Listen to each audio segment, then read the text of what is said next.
दो चार इकट्ठे हो जाते, थोड़ी देर बैठते हो नीम के पेड़ के नीचे मिट्टी में, अब बड़ा आनंद आ रहा। तो पहुंचे हुए महापुरुष की पहचान है कि उनके चरणों में श्रद्धा रख के बैठो तो शांति आनंद आए। ये बहुत ऊंची चीज है, ये बहुत ऊंचा प्रसाद है। उनको देखते देखते मन शांत होने लगे, उनकी बातें सुनकर। उनका विनोद भी अच्छा, उनकी डांट में भी बड़ा करुणा कृपा।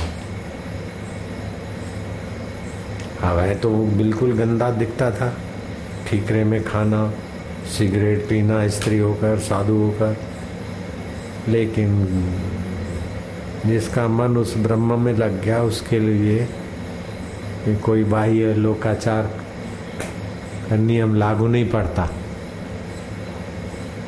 उस पर लोकाचार का नियम लागू नहीं पड़ता।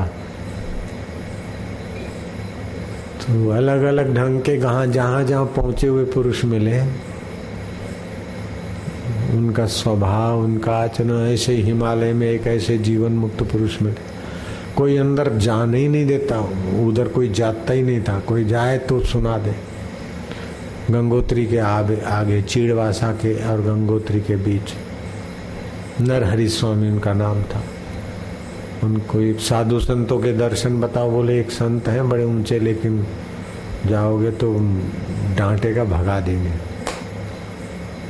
क्या क्यों भगा देते हैं? बोले पूछते हैं कि जिंदा आया है कि मुर्दा है, तो कोई भी बोलेगा मैं हूं या जिंदा हूं, तो बस सुना देंगे और भगा देंगे। मैं क्या ठीक बात। मैं गया, है कौन है, जिंदा है कि मुर्दा है? मैंने कहा मुर्दों के पास मुर्दे ही आंदे, जिंदे का क्या काम है इधर? अरे आजा, आज ही मिला है, आजा आजा यार, आजा आजा यार, आजा। अपने पास बिठाया, अब फिर वो चर्चा किया। मुर्दा मतलब मरने वाले शरीर को मैं मानना, तो ये जिंदा है। मरने वाले से अलग अपनी मैं को जानना, ये तो मुर्दा है। तो मैंने कहा मुर्दों के पास मुर्दे आंधे, जिंदे का काम क्या है इधर? तो ऐसा, और मेरा अनुभव से मैं बोला ना, खाली भाषा होती तो वो भी सुना देते। तो मेरे गुरु प्रसाद ही थी, तो आए खूब चला, खूब सत्संग। 2-3 घंटे कैसे बीत गए। ऐसे दूसरे एक रहते थे एकदम लंगोटी भी नहीं पहनते, रामानंद स्वामी, रात को बक्से में लेट जाते थे, काठ के बक्से में। उनकी भी बड़ी ऊंची स्थिति थी, तो उनसे भी हम मिलने दर्शन करने जाते थे। ऐसे संतों का सानिध्य तो अमोघस्य, दुर्लभ अमोघस्य। संत महापुरुषों का सानिध्य दुर्लभ भी है, अमोघ है, अकाट्य फायदा है। राम सुखदास जी महाराज मिलते हैं, वो अपने आश्रम में भी आया। अखंडानंद बाबा, दूसरे नारायण बापू थे, वो भी बहुत ऊंची स्थिति के धनी थे, ज्ञान योगी। उनसे भी हम मस्ती खूब करते थे। अभी शरीर शांत हुआ, 101 वर्ष की आयुष हुई, अभी शरीर शांत हुआ, 4-6 महीने हुए। ज्ञानी जैल सिंह भी उनको भगवान मानते थे। एमएलए थे, उनकी कृपा से सीएम बने, और फिर राष्ट्रपति बनने का भी उनकी कृपा का सहयोग था। राष्ट्रपति बनने के बाद भी मत्था टेकने उधर गए थे। जब मत्था टेकने गए तो मैंने पूछा कि जैल सिंह अब राष्ट्रपति बन के आए थे, आपसे मिले तो पहले में और अभी में क्या फर्क? हम गुफा में जब साथ में रहे तो हमने, जैसे बनिया के पूछता है अपना वकील से बातचीत करता है अपने क्लाइंट की, ऐसे ही हमने पूछा कि वो जैल सिंह का कैसा क्या? तो वो बताया नारायण बापू ने कैसा बोलते, जिते मेरे संत जन वो था सुहावना। तो जैल सिंह का दोस्त था, वो भी मेरे को मानता था, नारायण बापू को भी मानता था। उसका बेटा कमिश्नर है अभी गुजरात में। तो मेरे को बोलता है कि एक दिन जैल सिंह बगीचे में टहल रहे थे और वही अपना पगड़ी में छुपी हुई कंघी निकालिया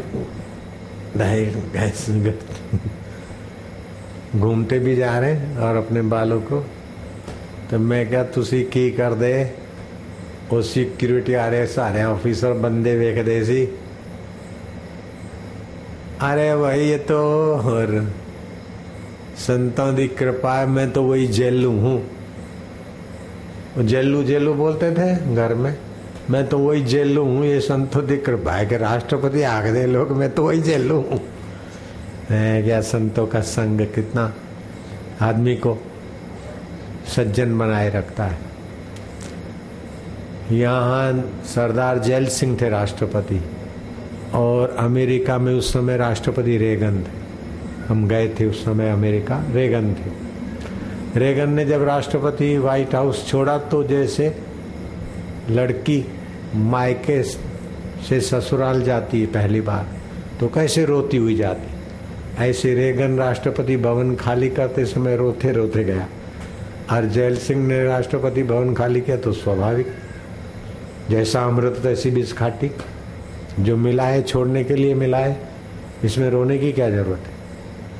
राष्ट्रपति भवन मिला रहने को, अवधि पूरी होगी तो छोड़ के चल दे, काय को रोए रेगन की नहीं। तो जिनको सत्संग है वे बहुत ऊंची स्थिति के हो जाते, और जिनको सत्संग नहीं है तो ऊंचे पद पे भी नीची स्थिति वाले रहते। राष्ट्रपति पद अमेरिका का ऊंचा तो है, लेकिन मानसिकता तो नीची हो गई ना। और यहाँ बाहर से नीचे पद में भी रहते हैं, मानसिकता बहुत ऊंची है भारतवासियों की, बहुत लोगों की। जैसे मेरे गुरुजी की दादी माँ थी तो देहाती जीवन था, सादा सीधा जीवन। तो कोई बोले तो खांसती है बुढ़िया, तो मेरे गुरुजी नन्हे थे, उनको गोद में लेके बोले देखो ये मेरे को शरीर समझते, मैं खांसती हूँ, मैं कभी नहीं खांसती, खांसता तो शरीर है, ये मेरे को तो पहचानती नहीं। हमें मेरी तुम ये बुढ़ी हो गई खांसती है, न मैं बुढ़ी होती हूँ न खांसती हूँ, न मैं मारती हूँ न मैं जन्मती हूँ। मैं तो चेतन हूँ, साक्षी हूँ, मन के विचारों को भी देखती हूँ, बुद्धि के निर्णयों को भी जानती हूँ। बचपन को भी मैंने देखा, बचपन चला गया, जुआनी को भी मैंने देखा, बुढ़ापा भी देख रहे हूँ, शरीर भी छूट जाएगा, फिर भी मैं आकाश की नाई ब्रह्म चैतन्य हूँ। तेरी माँ और दूसरी मेरे को पहचानती नहीं, मैं सदा नित्य हूँ, ये वह सब अनित्य है। बेटा तू भी ये ज्ञान पाना। ओ मेरे दादी माँ, गुरुजी की दादी माँ मेरे गुरुजी को बोलती थी, अब गुरुजी ने पा लिया और उनका प्रसाद मेरे तक पहुँचा और आप तक पहुँच रहा है। बोलो एक दादी माँ के कितना कृपा है। तो बाहर का जीवन तो बहुत सादा था मेरे गुरुजी की दादी माँ का, लेकिन ऊंचाई कितनी थी।